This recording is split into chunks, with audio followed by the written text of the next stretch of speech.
What would you do if the person your dying mother trusted most betrayed you in the cruelest way? I was 14 when Mom's cancer won. Her final days were a haze of hospital beeps and whispered promises.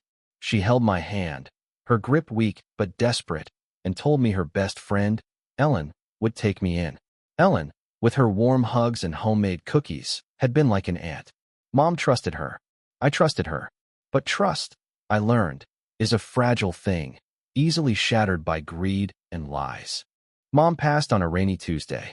I remember the drizzle tapping the hospital window like it was mourning her too. Ellen was there, eyes red, promising Mom she'd raise me as her own. I clung to those words, a lifeline in my grief. But within a week, Ellen's warmth vanished. She sat me down, her face cold, and said she couldn't afford me.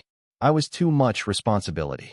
The next day, she drove me to a social worker's office, signed some papers, and left without looking back. I was dumped into foster care, a system that felt more like a prison than a home. My first foster home was a cramped apartment with peeling wallpaper and a foster mom who chain-smoked. She didn't care about me, just the government check. I shared a room with 2 other girls, both older, both hardened by years in the system. They taught me the rules. Keep your head down, hide your valuables, trust no one. I learned fast. At night, I'd lie awake, Mom's voice echoing in my head, her trust in Ellen now a bitter memory. How could someone promise to love you, then throw you away? School was my escape, but even that was a battle. The other kids knew I was a foster kid. Me cheap clothes and guarded eyes gave it away. They whispered, mocked, excluded. But I was good at math, and numbers became my refuge. They were predictable, unlike people. My teacher, Mr. Dawson, noticed. He'd stay late to help me with algebra, slipping me books to read when no one was looking. You're smarter than this place, he'd say. His belief in me was a spark, small but enough to keep me going. 3 foster homes in 2 years, each one worse than the last. The second had a foster dad who yelled too much and a dog that growled if you got too close. The third was a group home, a chaotic mess of kids and overworked staff. I was 16 by then, tougher, but still carrying that ache for Mom, for a home that didn't exist. I started digging into Ellen's betrayal. Why had she abandoned me? I remembered Mom mentioning a life insurance policy, small but enough to help. I snuck into the social worker's office one day, rifled through my file, and found it. Ellen was the beneficiary. She'd taken the money meant for me and walked away. Fury burned in me, but so did purpose. I wasn't just a victim. I was Mom's daughter, and she'd raised me to fight. I started writing everything down, every memory, every detail of Ellen's promise.